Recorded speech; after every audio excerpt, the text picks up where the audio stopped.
Rowdy అంటే ఎలా ఉండాలండి? రౌడీజం చూపించాలి, మెట్రోలు ఎక్కి ఫైటింగులు చేయాలి, హీరోయిన్ని ఆట పట్టించాలి, ఇన్ని క్వాలిటీస్ ఉంటాయి. కానీ ఇతను మాత్రం రాజా సినిమాలో ఇంటర్వెల్కి ముందు, ఇంటర్వెల్ తర్వాత వెంకీ రేంజ్లో పర్ఫార్మెన్స్ ఇస్తున్నాడు. తప్పదు, ఫ్యామిలీ స్టార్ అంటే ఇలాగే ఉండాలి అంటున్నాడు కూడా.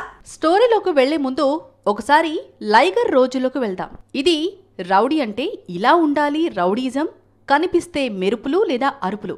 కానీ ఇప్పుడు రౌడీలో మార్పు వచ్చేసింది. దేవరకొండ పూర్తిగా మారిపోయాడు. ఆ ఫైర్ను పక్కన పెట్టాడు, రెక్లెస్ యాటిట్యూడ్ను వదిలేశాడు. ఇప్పుడంతా కూల్, ఏ ఇష్యూ అయినా సింపుల్ అంటున్నాడు. ఖుషీ నుంచే మార్పు చూపించాడు విజయ్.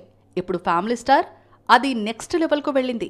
ఎంతైనా అందరూ దర్శకులు దేవరకొండను డీల్ చేయలేరు.